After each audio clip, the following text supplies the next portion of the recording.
everybody, welcome back to our Alice's Adventures in Wonderland read-along. So don't forget, I'm reading about Alice on Thursdays and Fridays. Today we're going to do chapter 4, which is entitled The Rabbit Sends in a Little Bill, and it's kind of funny. So if you remember where we left off last time with Alice, she had been in the caucus race with all the animals when they were trying to get dry after swimming in the pool of her tears.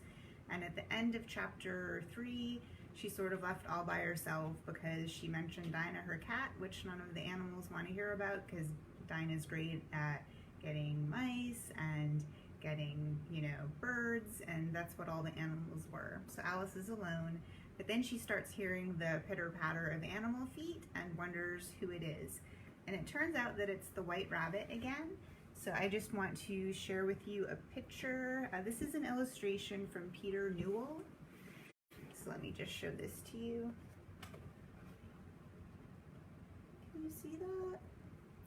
So this is Peter Newell. He was an American illustrator and he was very popular in the 1880s. So this shows Alice with the white rabbit, and this is pretty much where we're going to start today.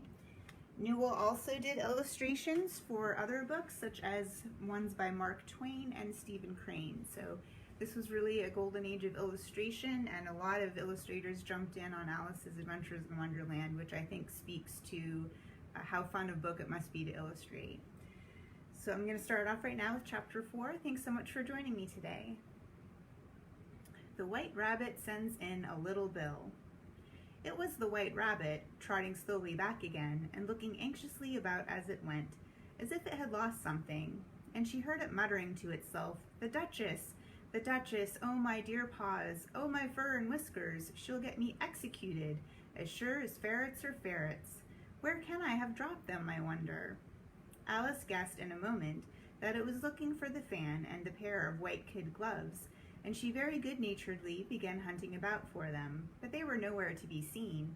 Everything seemed to have changed since her swim in the pool, and the great hall, with the glass table and the little door, had completely vanished. Very soon the rabbit noticed Alice as she was hunting about, and called out to her in an angry tone, "Why, Mary Ann, what are you doing out here? Run home this moment and fetch me a pair of gloves and a fan. Quick now." And Alice was so much frightened that she ran off at once in the direction it pointed to, without trying to explain the mistake it had made.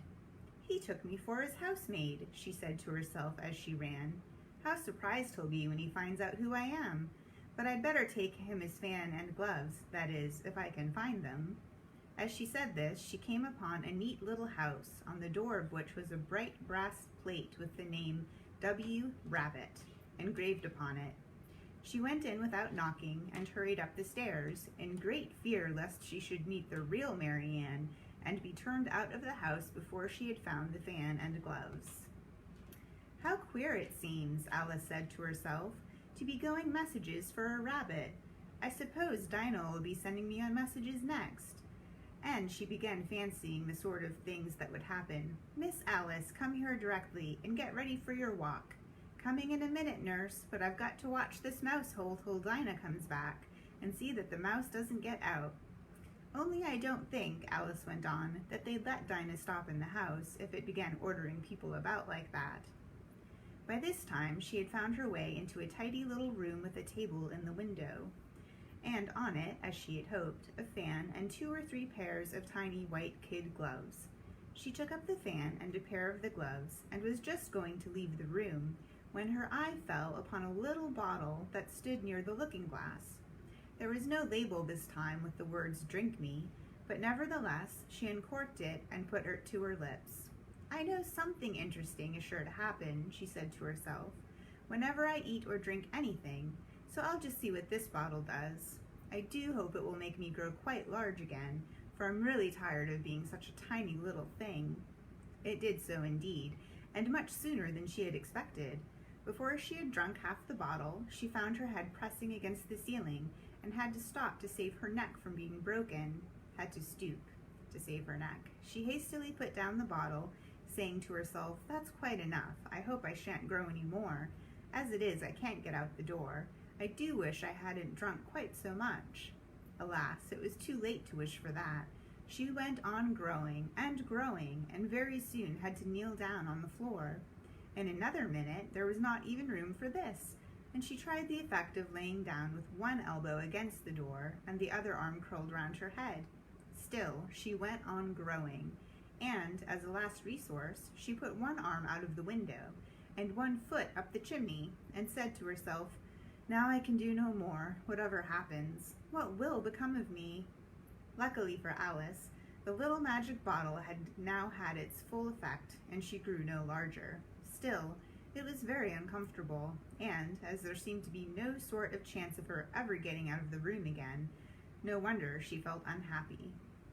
It was much pleasanter at home, thought poor Alice, when one wasn't always growing larger and smaller and being ordered about by mice and rabbits. I almost wish I hadn't gone down that rabbit hole. And yet it's rather curious, you know, this sort of life. I do wonder what can have happened to me. When I used to read fairy tales, I fancied that kind of thing never happened, and now here I am, in the middle of one. There ought to be a book written about me, that there ought, and when I grow up, I'll write one. But I'm grown up now, she added in a sorrowful tone. At least, there's no room to grow up any more here. But then, thought Alice, shall I never get any older than I am now? That'll be a comfort, one way, never to be an old woman. But then, always to have lessons to learn. Oh, I shouldn't like that. Oh, you foolish Alice, she answered herself. How can you learn lessons in here?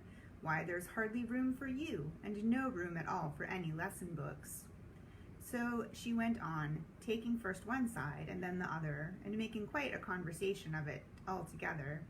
But after a few minutes she heard a voice outside, and stopped to listen.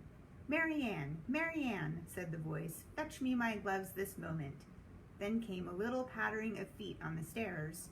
Alice knew it was the rabbit coming to look for her, and she trembled till she shook the house, quite forgetting that she was now about 1,000 times as large as the rabbit, and had no reason to be afraid of it.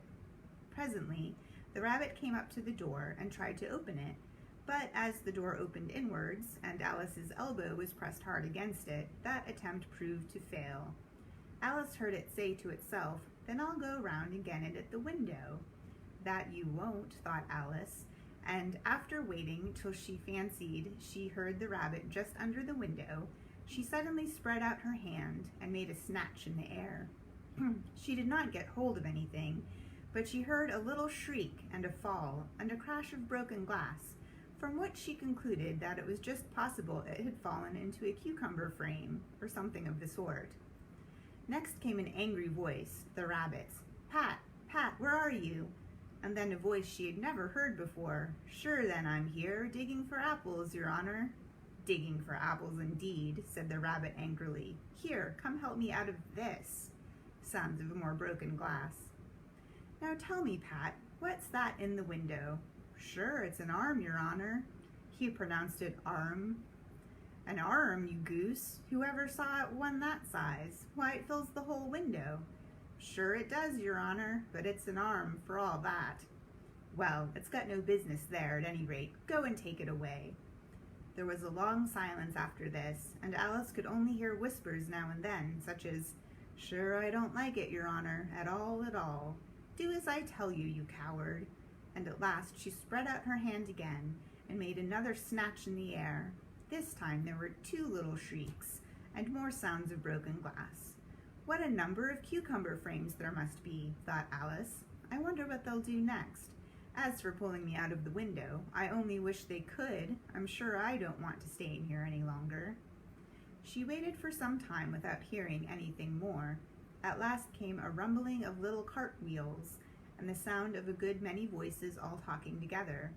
She made out the words, "Where's the other ladder? Why hadn't I to bring but one? Bill's got the other. Bill, fetch it here, lad. Here, put 'em up at this corner. No, tie 'em together first. They don't reach half high enough yet. Oh, they'll do well enough. Don't be particular. Here, Bill.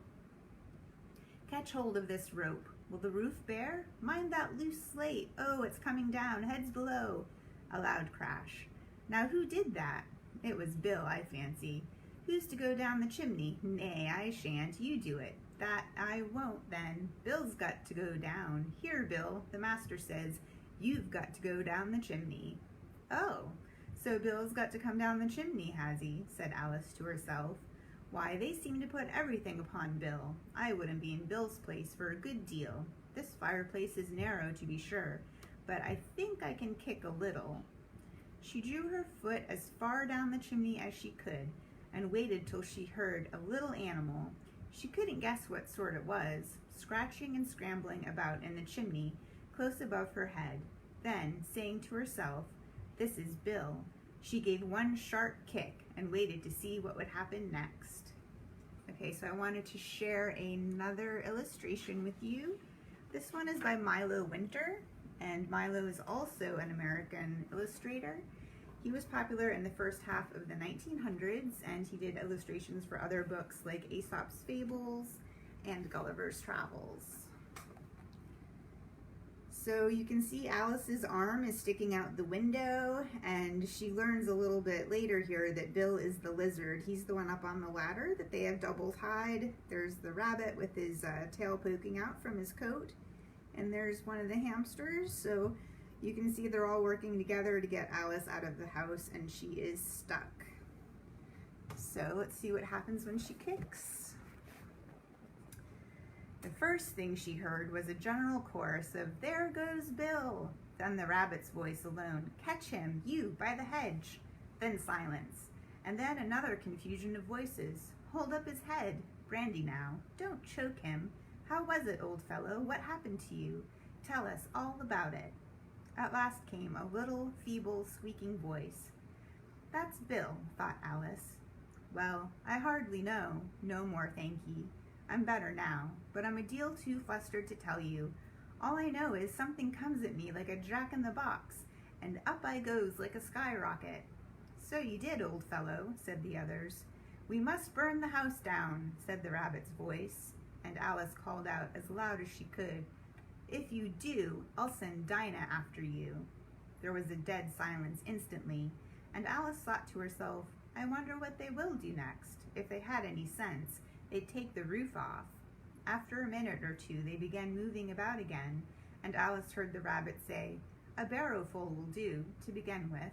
A barrowful of what? Thought Alice, but she had not long to doubt, for the next moment a shower of little pebbles came rattling in at the window, and some of them hit her in the face. "I'll put a stop to this," she said to herself, and shouted out, "You'd better not do that again," which produced another dead silence. Alice noticed with some surprise that the little pebbles were all turning into cakes as they lay on the floor, and a bright idea came into her head. "If I eat one of those cakes," she thought, "it's sure to make some change in my size, and as it possibly can't make me any larger, it must make me smaller, I suppose." So she swallowed one of the cakes, and was delighted to find that she began shrinking directly. As soon as she was small enough to get through the door, she ran out of the house and found quite a crowd of little animals and birds waiting outside. The poor little lizard, Bill, was in the middle, being held up by 2 guinea pigs who were giving it something out of a bottle. They all made a rush at Alice in the moment she appeared, but she ran off as hard as she could and soon found herself safe in a thick wood. "The first thing I've got to do," said Alice to herself as she wandered about in the wood, "is to grow my right size again, and the second thing is to find my way into that lovely garden. I think that will be the best plan." It sounded an excellent plan, no doubt, and very neatly and simply arranged. The only difficulty was that she had not the smallest idea how to set about it. And, while she was peering about anxiously among the trees, a little sharp bark just over her head made her look up in a great hurry. An enormous puppy was looking down at her with large round eyes, and feebly stretching out one paw, trying to touch her. "Poor little thing," said Alice in a coaxing tone, and she tried hard to whistle to it, but she was terribly frightened all the time at the thought that it might be hungry, in which case it would be very likely to eat her up in spite of all her coaxing. Hardly knowing what she did, she picked up a little bit of stick and held it out to the puppy, whereupon the puppy jumped into the air off all its feet at once, with a yelp of delight, and rushed at the stick, and made believe to worry it. Then Alice dodged behind a great thistle to keep herself from being run over, and the moment she appeared on the other side, the puppy made another rush at the stick and tumbled head over heels in its hurry to get hold of it. Then Alice, thinking it was very like having a game of play with a cart horse, and expecting every moment to be trampled under its feet, ran round the thistle again.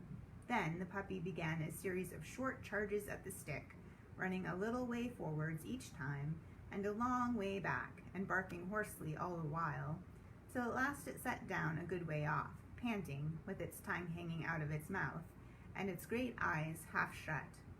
This seemed to Alice a good opportunity for making her escape, so she set off at once, and ran till she was quite tired, and out of breath, until the puppy's bark sounded quite faint in the distance.